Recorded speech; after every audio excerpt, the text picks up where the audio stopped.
முதல்ல வந்து மீன் அமிலம் பார்க்கலாம். பார்த்துடலாம் பாருங்க. இப்போ இதான் வந்து மீன் அமிலம்.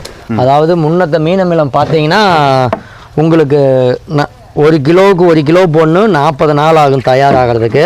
அதில் சர்க்கரை சரி போடணும். ஆனால் இப்போ நம்ம போட்டிருக்கிற இந்த மீன் அமிலம் வந்து நம்ம சாணிப்பாசி கரைசல்லேருந்து போட்டிருக்கிறோம். இது வந்து 200 லிட்டரில் போட்டிருக்கிறோம். 20 கிலோ கழிவு, 5 கிலோ நாட்டு சர்க்கரை, மீதி எல்லாம் தண்ணி. அப்புறம் நம்ம இந்த சாணிப்பாசி கரைசல் ஒரு 10 லிட்டர் ஊற்றிட்டோம்னா ஒரே வாரத்தில் தயாராகிடும். இப்போ எண்ணெயில் இருக்கக்கூடிய கொழுப்பு தேவையில்லாத எல்லாத்தையும் மேலே கொண்டு வந்துடும். நம்ம அதை அள்ளி அப்படியே வெளியில் போட்டு காட்டுக்கு கொடுத்துடலாம். இது வந்து தலைச்சத்து ரொம்ப அளவுக்கு அதிகமாக இருக்கும். மரப்பயிர் எவ்வளோ வேணாலும் கொடுக்கலாம். ஒரு ஏக்கருக்கு 50 லிட்டர் வரைக்குமே கொடுக்கலாம்.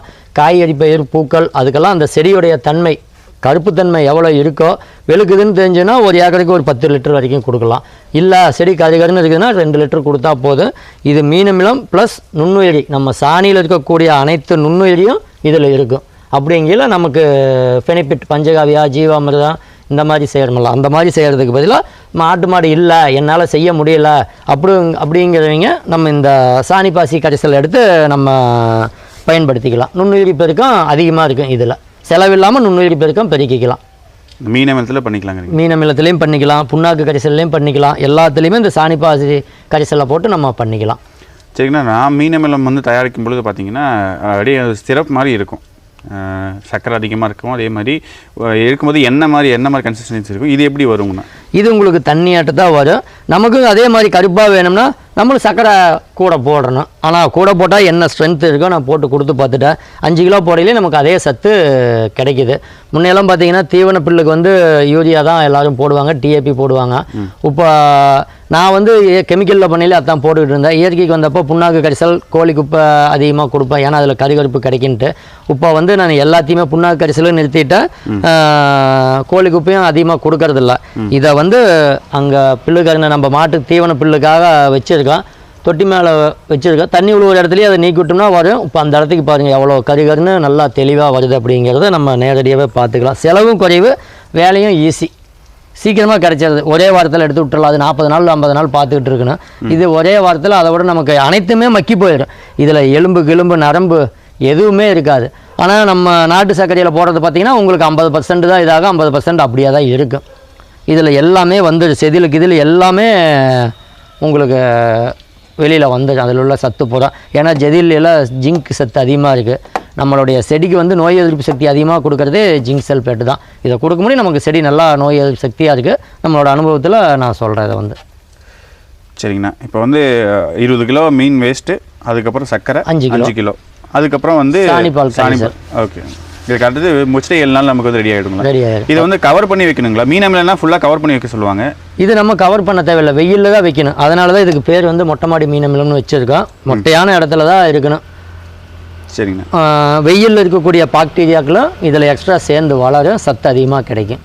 சரிங்கண்ணா, இப்படி ஓப்பனில் வைக்கிறதுனால கொசு முட்டை வைக்கிறது அந்த மாதிரி பிரச்சனைகள் வருங்களா? இந்த பாக்டீரியாவில் உள்ள கொசு இப்போ நீங்கள் பார்த்தீங்களா, ஏதாச்சும் ஒரு கொசு ஏதாச்சும் இருந்துச்சா? இப்போ வந்து நம்ம ஃபஸ்ட்டு வரும்போது இதுக்குள்ளே எதுவுமே போகாது.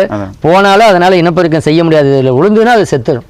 ஏன்னா அந்த பாக்டீரியாவோடைய வேகம் அந்த அளவுக்கு ஸ்பீடாக இருக்கும். இது வந்து புழுவே வைக்காது. 1 வருஷம் வச்சுருந்தீங்கனாலும் உங்களுக்கு புழு வைக்காது, ஓப்பன்லேயே வச்சுருந்தாலும்.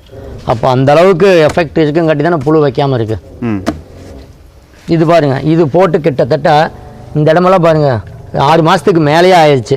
இது வந்து எதுக்கு நான் சாம்பிள் போட்டேன்னா நாட்டு சர்க்கரை கலக்காமையே கொடுத்து பார்ப்போம் அப்படிங்கிறதுக்காகத்தான் கொடுத்தேன். இது மீன் அமிலம் தான். 6 மாதத்துக்கு மேலே ஆகுது இது கொடுத்து. இதெல்லாம் தேய்ச்சி எடுக்கணும் அப்படிங்கிறதுக்காக ஒரு நாள் டைம் ஒதுக்கணும் அப்படிங்கிறதுக்காக விட்டாச்சு. கொஞ்சம் கொஞ்சம் இது ஒவ்வொரு லிட்டரு 2 லிட்டர் அப்பப்போ ட்ரிப்பில் கொடுப்பேன் நான். அந்த அளவுக்கு இது ரிசல்ட் நல்லா இருக்குது. அதுவும் நல்லா இருக்கு. என்ன இதில் வந்து பார்த்தீங்கன்னா அந்த நீங்கள் சொன்னீங்க பார்த்தீங்களா, அந்த கெட்டித்தன்மை அந்த இதெல்லாம் இருக்காது. சர்க்கரை போடுற வரைக்கும் தான் உங்களுக்கு அந்த கருகருப்பு கிடைக்கும். தெரியுதுங்களா? இது தெரியுது. மேலே எடுக்கலாம்னா எடுக்க முடியல. இல்லை, மீன் தெரியுது. இது எல்லாமே செதில் தான். செதில் தான். எல்லாத்தையும் அப்படியே கரைச்சி எடுத்துட்டு இதில் சர்க்கரையே நான் போடல. இதா பாருங்க. அதான். ஓகேங்கண்ணா, நமக்கு எந்தெந்த வகையில் செலவு கம்மியோ நாட்கள் குறையுது. இன்றைக்கி வர்ற விவசாயிகளை நம்மகிட்ட பயிற்சிக்கு வர்றாங்கன்னா வந்தோன்னே குயிக்காக செய்யணும்னு தான் நினைக்கிறேன். ஒரே வாரமா சொல்லுங்கள் இதை நான் செஞ்சாதான் அவங்களுக்கு ஆறு விருந்தினா தான் அடுத்த கட்டத்துக்கு போவாங்க. நான் பழக்கரிசல்னால் இதுதான், அதாவது நான் எனக்காக நான் செஞ்சுக்கிட்டது. பழக்கரிசலில் பல வகைகள் இருக்குது. நான் வந்து நல்லா ரிசல்ட் தரணும் அப்படிங்கிறதுக்காக கொஞ்சம் செலவு அதிகமானாலும் மோந்து பாருங்க என்ன சும்மல் வருதுன்ட்டு. இது ஒயின் மாதிரி தான் வரும். ஒயின் மாதிரி இருக்குது. இது வந்து நம்ம திராட்சை மட்டும்தான் அதிகமாக போடுவோம். திராட்சை, வாழைப்பழம், நாட்டு சர்க்கரை, அதுக்கப்புறம் தண்ணி, இதை மட்டும் போட்டு ஒரு 6 மாதம், இது 6 மாதத்துக்கு மேலேயே ஆயிடுச்சு. செடிக்கு ஸ்ப்ரேவுக்கு மட்டும் ஃபஸ்ட்டு வேரில் தான் கொடுத்தேன். இப்போ ஸ்ப்ரேவுக்கு மட்டும்தான் கொடுப்பேன். கொடுக்கறதுனால பார்த்தீங்கன்னா பூ நல்லா திரச்சியாக இருக்கும். பூ சைஸ் வரும், வெள்ளையாக வரும். அதே சமயத்தில் அந்த பூ வாடுறத காய்கறிகள் பண்ணாலும் 1 நாள் 2 நாள் வெயிட் பண்ண வைக்கும். அவ்வளோ சீக்கிரம் வாடிடாது. அந்த அளவுக்கு இதில் சத்து இதில் இருக்குது. சரிங்கண்ணா, இது எவ்வளோ அளவு போடுவீங்கண்ணா?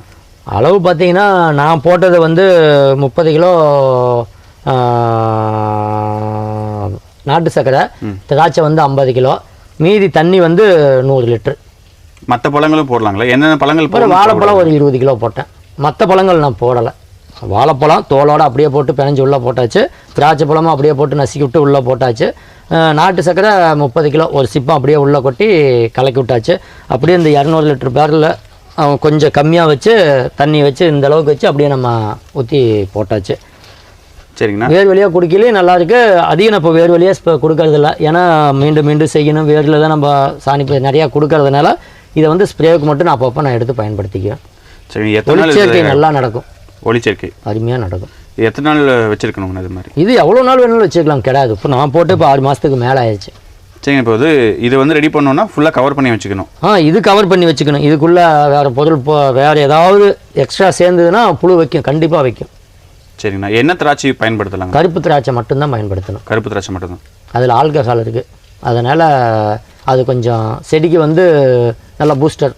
நம்ம டானிக் கடையில் கொடுத்து விலை கொடுத்து வாங்கி அடிக்கிறோம். நம்ம டானிக் வந்து நானே செஞ்சுக்கிறேன், அவ்வளோதான் விஷயம்.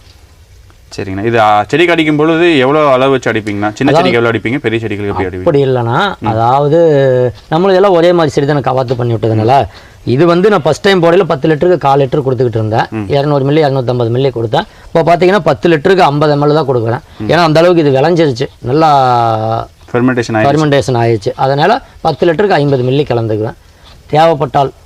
இல்லை அப்படின்னா அதை விட்டாச்சு. அதனால தான் தீராமல் அப்படியே இருக்குது நமக்கு.